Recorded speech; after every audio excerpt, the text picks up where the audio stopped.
اللہ نے اس کتاب کی جو مختلف خوبیاں قرآن مجید میں بتائی ہیں، اللہ نے جگہ فرمایا کہ یہ احسن الحدیث ہے۔ سورہ زمر کی آیت نمبر 23 میں اللہ نے فرمایا احسن الحدیث، یعنی یہ سب سے بہترین کلام ہے، گفتگو ہے، بات ہے، اور یہ ایک بہترین بات ہے تو بہترین انسانوں کو تیار کرنے والی کتاب ہے، بہترین سماج بنانے والی کتاب ہے، بہترین معاشرہ بنانے والی کتاب ہے۔ اور اسی طریقے سے اللہ نے سورہ حجر میں فرمایا، سورہ حجر کی آیت نمبر 87 میں، کہ یہ قرآن عظیم ہے، تو اس کا مطلب صاف ہے کہ یہ انسانوں کو بھی عظمت عطا کرنے والی کتاب ہے، عظیم انسانوں کو بنانے والی کتاب ہے، پستی سے انسانوں کو اٹھا کر کے عظمت کی بلندیوں پر پہنچانے والی کتاب ہے۔ اللہ نے ایک جگہ یہ بھی فرمایا کہ قرآن کریم، یہ قرآن کریم ہے۔ ہم سب جانتے ہیں کریم کے معنی باعزت وغیرہ، تو اس کا مطلب یہ ہے کہ جو لوگ اس کتاب کو تھامیں گے، اس سے اپنا رشتہ مضبوط کریں گے، اس زمین پر وہ بھی باعزت اور سربلند ہوں گے۔ تو یہ اس طرح کی بہت ساری خوبیاں اس کتاب کے بارے میں ہیں۔ ہم سب جانتے ہیں کہ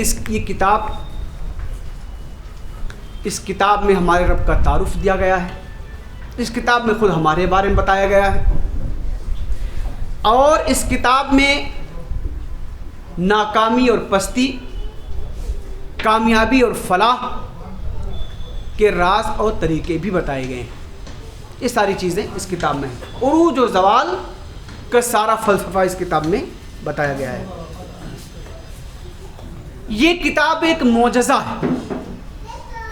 کچھ اہل علم نے کہا کہ صاحب اس کا الفاظ، اس کے اسلوب، اس کا انداز اس لحاظ سے معجزہ ہے، ظاہر سی بات ہے وہ بھی ایک پہلو ہے۔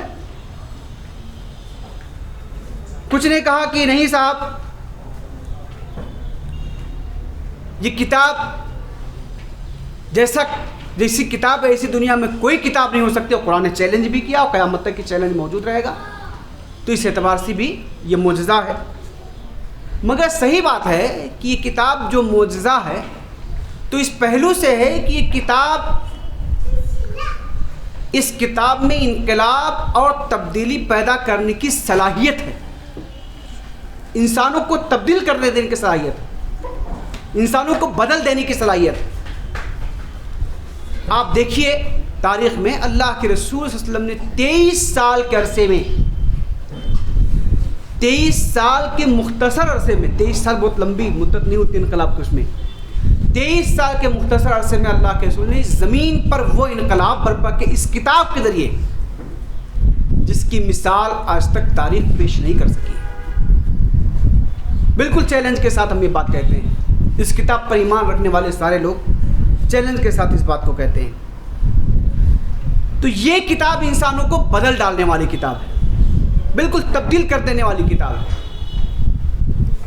آپ دیکھیے جو ہے رمضان کے مہینے میں یہ کتاب نازل کی گئی، اور رمضان کے مہینے میں اس کتاب کے حوالے سے بڑی گفتگو ہم سنتے ہیں، ہم قرآن سماعت بھی کرتے ہیں، سنتے بھی ہیں۔ تو رمضان کے مہینے میں جو کتاب ہم سنتے ہیں، سماعت کرتے ہیں، خاص اہتمام ہوتا ہے۔ رمضان کے روزے اس کے لیے فرض ہوئے کیونکہ اسی مہینے میں کتاب نازل کی گئی۔ کیا خاص مقصد ہے؟ اللہ نے کہا کہ روزے ہم نے اس لیے فرض کیے تاکہ تمہارے اندر تقوی پیدا ہو۔ تقوی کیا ہے؟ وہی تبدیلی ہے جو اس کتاب کے ذریعے آنی ہے، وہ تبدیلی، وہ انقلاب۔ اس لیے آپ دیکھیے جو ہے اللہ کے رسول صلی اللہ علیہ وسلم جب غار ہیرا میں جاتے تھے، روزانہ جاتے تھے، ابھی آپ نے سنا، اور جب پہلی وحی نازل ہوئی تو اللہ کے رسول صلی اللہ علیہ وسلم جب مکہ واپس آئے تو اس کیفیت کے ساتھ واپس نہیں آئے جس کیفیت کے ساتھ روزانہ آتے تھے، نہیں آئے۔ اللہ کے رسول گھبرائے ہوئے آئے، لرزتے ہوئے آئے، کانپتے ہوئے آئے، اور آنے کے بعد حضرت خدیجہ سے فرمایا کہ مجھے چادر اڑاؤ، زملونی، مجھے چادر اڑاؤ، اس طرح کے الفاظ ہیں۔ اور پھر اللہ کے رسول نے وہ ساری چیزیں حضرت عائشہ کے سامنے، حضرت خدیجہ کے سامنے پیش کی، اور حضرت خدیجہ نے ان کو دلاسا دیا کہ اللہ کے رسول آپ کو اللہ ہلاک نہیں کرے گا، اس ساری چیزوں سے واقف۔ تو کیا بات تھی کہ اللہ کے رسول جو ہے بالکل دوسری کیفیت ہو گئی، کیونکہ کتاب جس طرح انسانوں کو تبدیل کرنے والی، وہ ذمہ داری اللہ کے رسول پر آ گئی تھی کہ اس کتاب کے ذریعے آپ لوگوں کو بدلیے۔ تو رمضان کے مہینے میں جو ہم قرآن سنتے ہیں، اس کا خاص مقصد یہ ہے کہ صاحب رمضان کا مہینہ اس لیے فرض ہوا تاکہ ہم ایک نئے سرے سے انسان بن جائیں، بالکل ایک نیا انسان ہم بن جائیں۔ رمضان سے پہلے ہماری جو کیفیت تھی وہ کیفیت رہے نا رمضان کے بعد۔ یہ ہے اس کتاب کا خاص مقصد۔ تو اس کتاب کا خاص معجزہ یہ ہے کہ انسانوں کو بدل ڈالنے والی کتاب ہے۔ قابل احترام حضرات، اس کتاب کے فضائل اور اس کتاب کی خوبیوں پر بات کی جائے تو کئی گھنٹے بھی کم پڑ جائیں گے، مگر میں سوچتا ہوں اس پہ تو ہم گفتگو سنتے رہتے ہیں، کچھ عملی قسم کی چیزیں ہم آپ کے سامنے اپنی مختصر سی گفتگو میں ٹوٹے پھوٹے لفظوں میں آپ کے سامنے میں پیش کر سکوں۔ آپ دیکھیے جو ہے اللہ نے تو فرمایا کہ کتاب کریم ہے، یہ کتاب عظیم ہے، یا حسن الحدیث ہے وغیرہ وغیرہ، مگر آج جن کے پاس یہ کتاب ہے، یعنی ہم اور آپ، صاف لفظوں میں ہیں ہم اور آپ، جو اس کتاب کے حاملین ہیں، جو اس کتاب کے لمبردار ہیں، اور جو اس کتاب کے امین ہیں، آج صحیح بات یہ ہے، تو اس زمین پر ان کی کیفیت کیا ہے؟ یہ عظیم کتاب ان کے پاس ہے جو عظمتوں سے سرفراز کرنے والی ہے، مگر وہی لوگ جن کے پاس یہ کتاب ہے، جب ان کی زندگیوں کا مطالعہ کرتے ہیں تو زمین کی پستیوں میں نظر آتے ہیں، آسمان کی بلندیوں میں نظر نہیں آتے۔ وہ معاشرہ جن کے پاس یہ کتاب ہے، آج کوئی مثالی معاشرہ نہیں رہ گیا ہے، بلکہ ہم جب دوسروں کو بتاتے ہیں یہ بات، خاص طور سے اپنے غیر مسلم بھائیوں کے حساب یہ کتاب ایسی ہے، اس طرح تبدیل آتی ہے، ایسی کتاب ہے وغیرہ وغیرہ، تو بہت سارے لوگ، ایک پروگرام کا واقعہ مجھے خاص طور پر یاد ہے، مراٹھی میں تقریر ہو رہی تھی، ہمارے کمان الدین نامدار سر ہیں، انہیں قرآن کا تعارف غیر مسلم بھائیوں کے سامنے پیش کیا کہ قرآن کی کتاب ہے، اس طرح تبدیل لانے والی کتاب ہے۔ گفتگو بہت اچھی رہی، بعد میں غیر مسلم بھائی جو ڈاکٹر تو کھڑے ہوئے، انہوں نے کہا سر میں آپ سے ایک سوال کرنا چاہتا ہوں، آپ نے جو بات کہی ہے بالکل میں اس کو مانتا ہوں، تسلیم کرتا ہوں، قرآن کی سچائی کو بھی تسلیم کرتا ہوں، مگر جو کچھ آپ نے کہا اس قسم کا کوئی سماج زمین پر موجود ہو مجھے بتا دیجیے۔ جو کچھ ابھی آپ نے کہا ایسا معاشرہ اگر اس زمین پر موجود ہو تو مجھے بتائیے، میں وہاں چلتا ہوں اور میں بھی اس معاشرے کا حصہ بننا چاہوں گا۔ تو عجیب و غریب بات یہ ہے کہ جب اس کتاب کے بارے میں ہم سب کہتے ہیں تو لوگ کہتے ہیں کہ صاحب یہ کتاب تمہارا خود اپنا مسئلہ تو حل نہیں کر رہی ہے اور تم دوسروں کا مسئلہ کیا حل کرنے چلے ہو؟ تمہارے خاندان کا مسئلہ، تمہاری ذات کا مسئلہ، تمہاری کمیونٹی کا مسئلہ، تمہارے اداروں کا مسئلہ تو حل ہی نہیں ہو رہا ہے، اور تم دعویٰ کر رہے ہو کہ تمہارے پاس عظیم کتاب ہے، دنیا کے سارے مسائل کو حل کرنے والی کتاب ہے، انقلاب لانے والی کتاب ہے، تبدیلی پیدا کرنے والی کتاب ہے وغیرہ وغیرہ۔ دیکھیے یہ ساری چیزیں جو لوگ کہتے ہیں اس کتاب پر، تو اس کتاب پر اعتراض نہیں ہے، کتاب کی صداقت اپنی جگہ پر بالکل حق ہے، دراصل ہم میں اور آپ میں کمی ہے اس کے حاملین ہیں، جو اس کتاب کے حاملین ہیں ان میں کمی ہے، خاص اس کی وجہ یہ ہے۔ قابل احترام حضرات، ہم سب جانتے ہیں کہ جس معاشرے میں کتاب نازل ہوئی تھی، عرب کے معاشرے میں، اس کے حوالے سے ہم واقف ہیں، ان کی کیفیت کیا تھی؟ وہ تو تہذیب و تمدن سے واقف ہی نہیں تھے، وہ پڑھنا لکھنا بھی نہیں جانتے تھے، ان کی کوئی منظم حکومت بھی نہیں تھی، ادارے بھی نہیں ہوتے تھے، کچھ بھی نہیں تھا، جہالت کی تاریکیوں میں بھٹک رہے تھے، وہ سب تفصیلات سے ہم واقف ہیں۔ مگر کتاب آنے کے بعد دیکھیے انہوں نے تہذیب و تمدن کی بنیادیں وہ رکھی، جس پر آج تہذیب و تمدن کا شاندار قصر تعمیر ہوا ہے، محل تعمیر ہوا ہے، علم کے سرچشمے وہاں سے پھوٹے، دنیا کے بہترین انسان اور سیاست داں وہاں سے ملے، کس کی بدولت؟ اس کتاب کی بدولت، اس کتاب کی بدولت۔ وہی کتاب آج ہمارے پاس بھی ہے۔ وجہ کیا تھی کہ جن کو وہ کتاب اس وقت دی گئی تھی انہوں نے اس کتاب کو مضبوطی سے تھام لیا تھا، پکڑ لیا تھا، اور جو کچھ کتاب کہہ رہی تھی اس کے مطابق انہوں نے اپنے آپ کو بدل لیا تھا. آپ دیکھیے اللہ کے رسول صلی اللہ علیہ وسلم کے بارے میں حضرت عائشہ سے جب پوچھا گیا کہ اللہ کے رسول کے اخلاق کیسے تھے تو حضرت عائشہ نے تعریف نہیں کی آپ یہ تھے آپ یہ تھے آپ یہ تھے. حضرت عائشہ نے ایک جملے میں جواب دیا کانا خلقہ القرآن. آپ کا اخلاق قرآن تھا. ایک جملے میں جواب. اس سے بہتر کوئی جواب ہو سکتا ہے؟ اس وقت جو لوگ تھے نہیں کہا جاتا تھا صاحب عبد الرحمن جا رہے ہیں عبداللہ جا رہے ہیں, کہا قرآن جا رہا ہے. چلتا پھرتا قرآن تھے وہ. آج ہمارے تفسیروں کی ضرورت پیش آتی ہے, تقریروں کی ضرورت پیش آتی ہے, مواعظ کی ضرورت پیش آتی تھی, کیونکہ جو کچھ وہاں ہوتا تھا وہ ماڈل وہاں موجود ہوتا تھا. ہم لوگ دیکھ لیتے تھے, یہ ہے لوگ دیکھ لیتے تھے.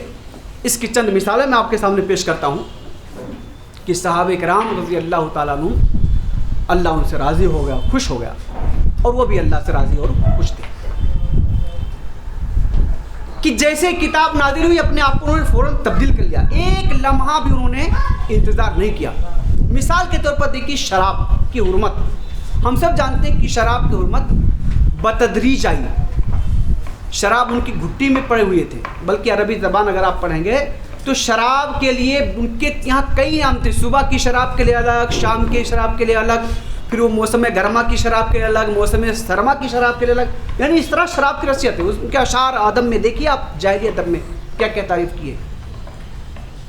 تو بتدریج ہوئی, اور آخری جو حکم نازل ہوا جس کے آخری الفاظ ہیں فہل انتم منتہون, کیا اب تم رک جانے والے ہو, کیا اب تم باز رہو گے اس سے. ایک صحابی بیان کرتے ہیں کہ میں ایک ٹیلے پر تھا اپنے دوستوں کے ساتھ, اور وہاں شراب کے جام اٹھائے جا رہے تھے, اور میں مدینے میں آیا اور یہ آیت اور یہ الفاظ ہمارے کان میں پڑے فہل انتم, کیا تم رک جانے والے ہو. میں نے جا کے اپنے دوستوں سے بتایا کہ یہ آیت آ گئی ہے, اب شراب پینے کی کوئی گنجائش نہیں. صحابہ کرام پکڑ فانتہینا یا ربنا, اے ہمارے پروردگار ہم رک گئے. اللہ نے کہا فہل انتم منتہون, صحابہ کرام نے کہا فانتہینا یا ربنا, اے پروردگار ہم رک گئے. یہ نہیں کہا کہ نہیں صاحب ابھی بس یہ ذرا یہ سراہی ختم کر لیں اس کے بعد رک جاتے ہیں, یہ گلاس ختم کر لیں اس کے بعد رک جائے. وہ سب تفصیلات سے واقف ہے کہ جن کے منہ میں شراب تھی انہوں نے اگل دیا, شراب مدینے کی گلیوں میں, سب تفصیلات سے واقف. کہنے کا مقصد یہ ہے کہ قرآن جس طرح ان کو تبدیل کرنا چاہتا فوراً انہوں نے اپنے آپ کو تبدیل کر لیا. دیکھیے آپ ہماری بہنیں بھی یہاں موجود ہیں. پردے کے احکامات جو نازل ہوئی ہے, پردے کے احکامات, اس کی آیتیں جو ہے پردے کی وہ عشاء کے بعد نازل ہوئی تھی. عشاء کے بعد لوگ اپنے گھروں کو چلے گئے نماز پڑھ کے, اور وہ آیتیں پردے کی آئیں. اللہ کے رسول صلی اللہ علیہ وسلم نے چند صحابہ موجود تھے, ان کو آیت سنائی. اب ان لوگوں نے جا کر کے اپنے گھروں میں اس آیت کو سنایا, حجاب کی آیتیں تھیں. روایتوں میں آتا ہے کہ صبح فجر کی نماز میں جتنی خواتین آئیں مسجد میں وہ با پردہ آئیں. اپنے کپڑوں سے انہوں نے موٹی موٹی چادروں کا انتخاب کیا, اپنے آپ کو چھپا لیا. اس بات کا انتظار نہیں کہ صاحب یہ آیت تو رات میں آئی ہے, کپڑے کہاں ملیں گے, مارکیٹ بند ہو گئی ہے, برقع سلانا ہے, نقاب سلانا ہے, پھر پردہ کریں گے. نہیں, آیت نازل ہوئی اور تبدیل کر دی. تحویل قبلہ کا حکم دیکھیے آپ, تحویل قبلہ کا حکم تو نماز میں آیا. یہ بھی لوگوں نے سوچا کہ صاحب اس نماز کے بعد اگلی نماز میں قبلے کی نماز ہی میں قبلہ تبدیل کر لیا. کہنے کا مطلب یہ ہے کہ دیکھیے قرآن کا تقاضا یہ ہے, اس کتاب کا تقاضا یہ ہے کہ اس طرح ہم اپنے آپ کو بدلیں, تب تو اس کی برکتیں, اس کی سعادتیں اور اس کی وہ اچھائیاں اور خوبیاں خود ہم پر بھی ظاہر ہوں گی اور دنیا والوں پر بھی ظاہر ہوں گی. اس کے بغیر اگر ہم کہتے رہیں گے تو لوگ ہماری بات تسلیم نہیں کریں گے, اور نہ ہم خود ہی اس کتاب سے صحیح طور پر فائدہ اٹھا سکیں گے. میں ایک واقعہ اپنا خود بیان کرتا ہوں کہ دیکھیے جو کتاب آئی ہے اس کتاب کا خاص مقصد تبدیل کرنا ہے, اور تبدیل ہم اس وقت ہوں گے جب ہم کتاب کو سمجھیں گے. کتاب تو عربی زبان میں ہے اور ہماری زبان عربی نہیں ہے. اس وقت جن لوگوں کے سامنے کتاب نازل ہوئے تھے وہ اس کے الفاظ کو سمجھ رہے تھے. صرف مومنین نہیں بلکہ مشرکین, منافقین سب سمجھ رہے تھے. وہاں جتنے لوگ تھے سب سمجھ رہے تھے, مخالفت ایسے نہیں کر رہے تھے. ابو لہب ابو جہل ایسے مخالفت نہیں کر رہے تھے, بغیر سمجھے نہیں کر رہے تھے. وہ جب آیتیں نازل سمجھ جاتے تھے اس کا تقاضا کیا ہونے والا ہے, یہ آیت ہم سے کیا چاہتی ہے, وہ اچھی طرح سمجھتے تھے. ہم اور آپ ظاہر سی بات ہے ہماری آپ کی زبان عربی نہیں ہے, اب کتاب عربی میں ہے, تو ہم کو کیا کرنا چاہیے کتاب سے فائدہ اٹھانے کے لیے؟ سمجھنا چاہیے. سمجھنے کے لیے ضروری ہے کہ ہم عربی سیکھیں, یا کم از کم ہمارے علماء کرام نے ہم پر یہ کرم کیا ہے کہ مختلف زبانوں میں جتنی بھی زبانیں تفاسیر اب موجود ہیں ترجمہ کر دیا ہے, ہم اس سے فائدہ اٹھائیں. میں صرف ایک مثال دے رہا ہوں کہ جب تک ہم سمجھیں گے نہیں ہم کوئی ریسپانس کتاب کا نہیں دے سکتے. ایک مثال میں دیتا ہوں. آج سے 20-22 سال پہلے میں اصلاً یو پی کا ہوں, اور تقریباً 29 جولائی 2000 کو میں مہاراشٹر میں آیا تھا. مجھے کوکن جانا تھا.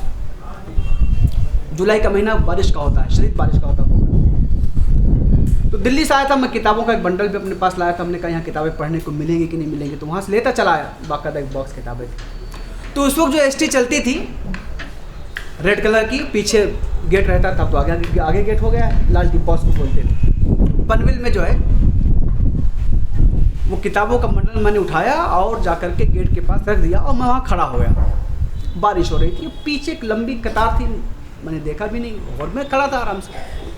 پیچھے سے لوگ البتہ کچھ لفظ بول رہے تھے, پوڑے چلا پوڑے. اب میں سمجھ رہا ہوں پوڑے چلا, اس وقت اتنا نہیں سمجھ رہا تھا.